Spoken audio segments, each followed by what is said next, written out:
Hey folks, it's Greg from Greg's Country Cabin Outdoors. Hope you're having a great day.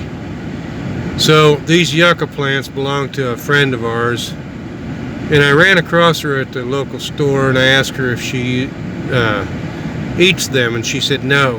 And I said, okay, would you mind if I had a few? And she said, you can have them all if you want them. So I'm gonna go harvest a few. These are really fully in bloom. I wasn't expecting them to be blooming like that, but they're looking pretty good, so I'm gonna go grab some of them, take them home, and prepare to soak them. Okay, this is the branch that I harvested.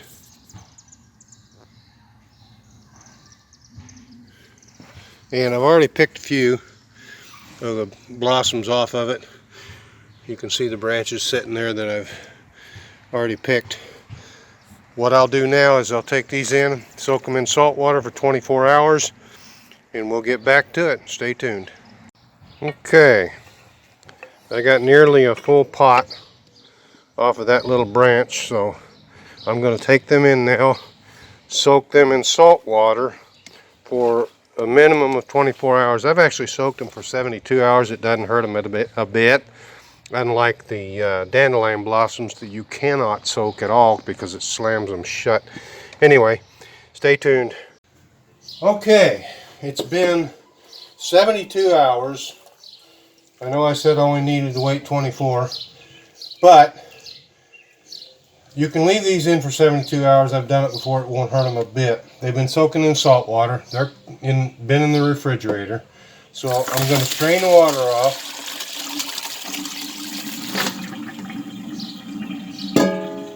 As you can see, I got quite a few of the yucca blossoms off of the one stalk that I harvested. There's a lot more where those came from. But all I'm doing now is just rinsing the salt water off of them, and then I'll put them in a Ziploc bag because I'm going to go out to the shed toe to finish filming this video. I'm going to saute these in margarine and garlic powder. And it'll be the first time that I've used that little stove out there at the shed toe, and it'll be the first time that I used the cast iron skillet that my friend Henry gave me. So, stay tuned. Okay, so I got out here to make this yucca blossom video, and these lights were on. Surprised the heck out of me, because the last time I was out here was Tuesday. My son came out here with me, and I've still got 12.5 volts.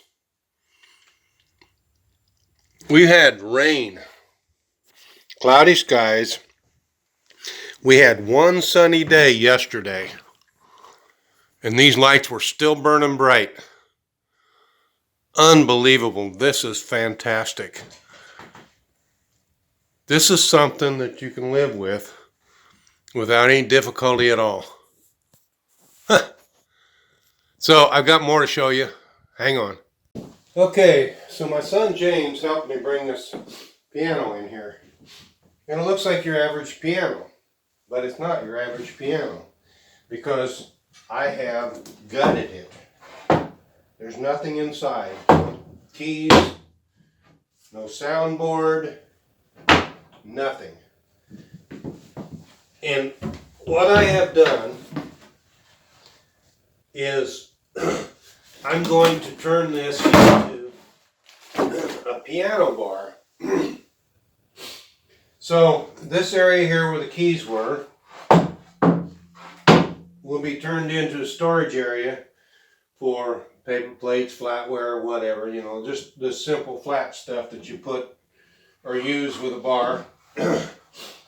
This area down here I want to use for storage for either children's toys or blankets, sheets, whatever. And it it's just a simple latch. You can't see it from where you're at, but it's just a spring latch is all it is. And then this area up here, what I'm going to do is I'm going to hook chains up so that this sits perfectly flat. In this area right here, I'm going to put a felt inlay. Okay, the top opens up, but it won't when I'm done. What I intend to do is put a rack up there to hang wine glasses, and then back behind this will be a shelf, and the shelf will be the stop for this door, but it'll also be a place to store tumblers, beer glasses, and some spirits of choice. So it'll only open this far. It won't open all the way. Originally, this was hinged up here and it opened out to let the sound out. My son James and I were talking about it, and I wanted to hinge it here at this point and bring this whole front down, but it's way too heavy. So he suggested that I put the hinges up a little bit higher so that the back side of this would go inside. And now, even with this open, it doesn't stick out past the front of the piano. So, what an ingenious idea. Anyway, that's a future project. I'll have to trim this board. You can see the line that I've got marked here. I'll have to trim this so that this will slide back in there farther so that it will stay shut. And I'll have to put stops in there for it to stop against. I will probably use a magnet or a clip of some sort to keep it upright, keep it closed. And then I'm going to take the lion's head that I used for the doors for the galley and put on here for handles to pull this down with. So stay tuned for that. That's a project in the future. Okay, time to saute some yucca blossoms.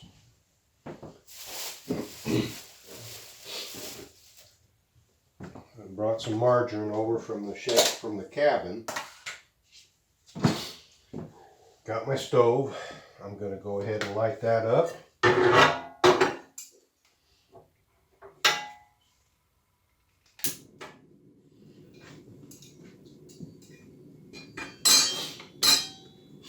Get some margarine heating up in this little frying pan of my friends.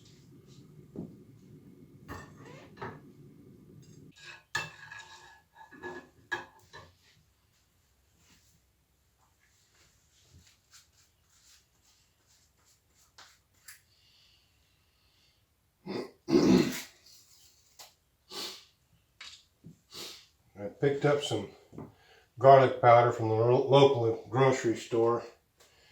It used to be an IGA there in town, but the lady that owned it passed away and it's under new ownership, and they have changed that place so much. It is unbelievable. You can't find anything in there anymore. The shelves, there are less shelves. They removed a bunch of them, and there's less on the shelves. They're just barely maintaining a business of any kind there.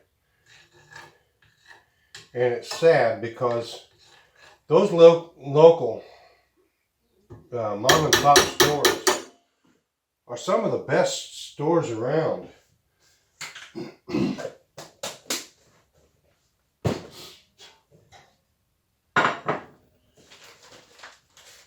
I got my margarine warmed up. I've added my garlic powder. I didn't get salt, I got powder. So I'm going to add some blossoms and cook them down, see what happens. For those of you who've never had these, wonder what they taste like, if you've ever had cooked cabbage, it tastes kind of like the heart of the cabbage.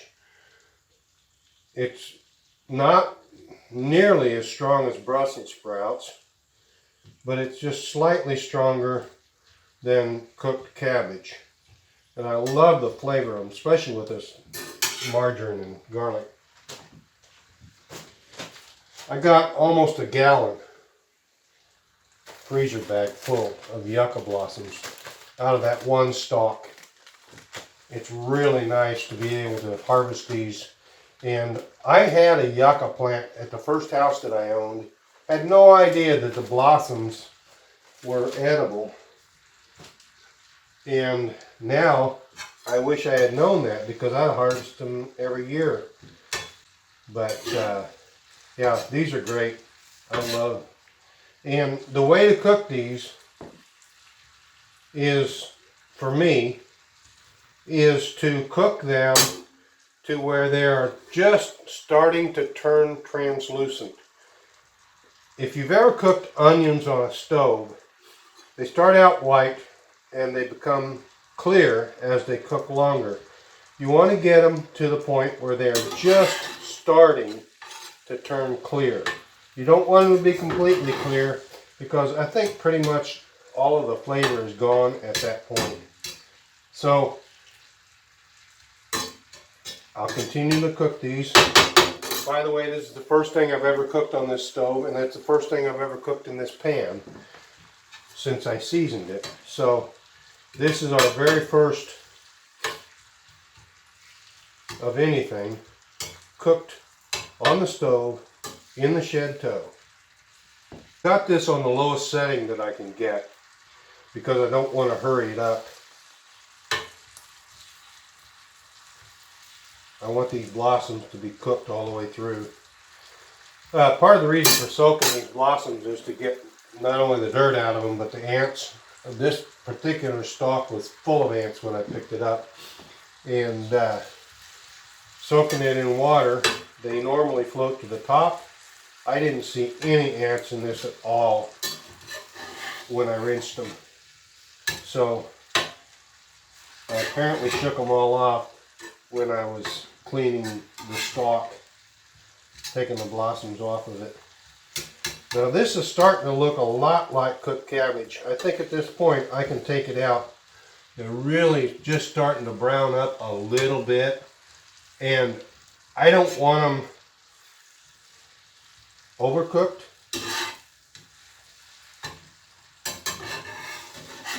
You can actually eat these raw, so they're not going to be undercooked. And I brought a pie plate from the cabin. This is one we found in the A-frame that was sitting here. It's one of those Corningware pie plates. Primarily we use it for putting our fried potato and onions in when we cook them in the morning. Still got a little margarine left over. I will heat up some more in a few minutes, but let's try these to see how they taste.